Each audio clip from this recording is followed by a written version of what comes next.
Menywod sy'n cael rhyw gyda menywod. Yn y fideo yma, fyddwn yn siarad am menywod sy'n cael rhyw gyda menywod. Fel rhybudd, mae hwn yn pwnc penodol a sensitif gyda cyfeiriadau at ymddygiad rhywiol. Fy enw i yw sy'n Hinchliffe a rydw i o Cwmni Addysg Rhyw. Pam defnyddio'r term menywod sy'n cael rhyw gyda menywod? Menywod sy'n cael rhyw gyda menywod yw menywod sy'n cymryd rhan mewn gweithgaredd rhywiol gydag aelodau o'r un rhyw, waeth sut maen nhw'n hunaniaethu. Gall rhai menywod sy'n cael rhyw gyda menywod hunaniaethu fel lesbiaidd, hoyw, deuliwiol neu heterorhywiol. Gall yr adnabyddwr menywod gyfeirio at fenywod cis a thrawsrhywiol. Iechyd rhywiol ar gyfer menywod sy'n cael rhyw gyda menywod. Gall menywod sy'n cael rhyw gyda menywod eraill drosglwyddo neu cael STIs. Gwybodwch sut i amddiffyn eich hun. Gall menywod daw STIs fel chlamydia wrth gyntnewid hylifau corff. Gall herpes a dafodennau cenhedlol gael ei drosglwyddo drwy cyswllt groen wrth groen. Mae hyn yn cynnwys rhyw gyneol neu defnyddio'r un llaw wrth gyffwrdd â chi eich hun ac yna eich partner. Yn cael rhyw, diogelwch cyffredinol. Gyda pwy ydych chi? Pwy sy'n gwybod ble ydych chi? Be allwch chi ei wneud os na ydych chi'n teimlo'n diogel? Cyfathrebwch eich ffiniau am yr hyn rydych chi eisiau ar yr hyn nad ydych chi eisiau wneud. Gwnewch yn siŵr bod eich partner rhywiol yn teimlo'n ddiogel hefyd. Cydsyniad, eich dewis chi ond hefyd dewis y person neu pobl arall. Sicrhewch bod pob parti yn cydsynnu'n llawn i popeth rydych chi'n wneud gyda'ch gilydd. Nid yw absenoldeb na yr un peth â ia.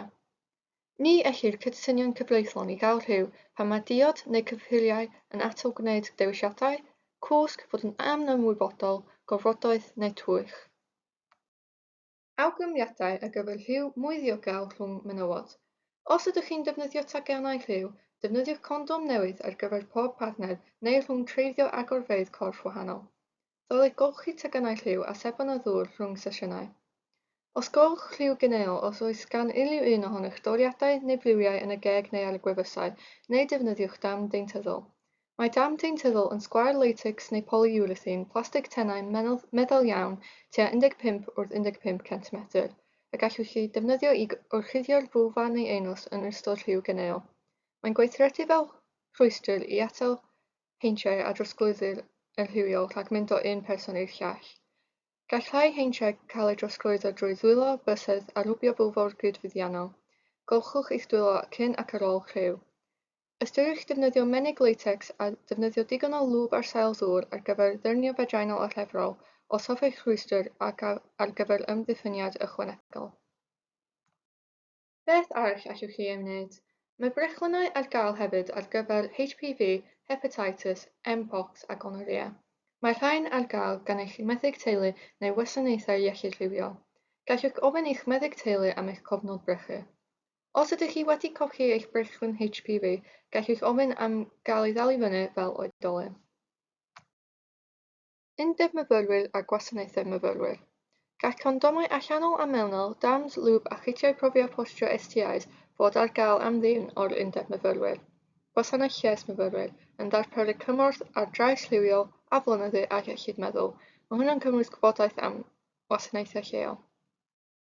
Dyma linc at gwasanaethau iechyd rhywiol lleol. Maen nhw'n cyfrinachol, am ddim, gyda mynegiad hawdd, maen nhw'n cyfeillgar a di-farn, maen nhw'n profi a trin STIs, maen nhw'n darparu atal gynhedlu a maen nhw'n gyda gwasanaethau HIV. Dyma linc i Iechyd Cyhoeddus Cymru, Iechyd Rhywiol Cymru, sy'n sgrinio STIs gyda profi a phostio, maen nhw'n rhoi condomau yn y post am ddim, a maen nhw gyda gwybodaeth iechyd rhywiol. Mae hwn yn un o cyfres o gyflwynadau fideo ar berthnasoedd ac iechyd rhywiol a gymwyswnwyd yn wreiddiol gan Undeb Bangor. Fe dilynwyd a cyflwynwyd gan Cwmni Addysg Rhyw Sex Education Company. Diolch am wrando.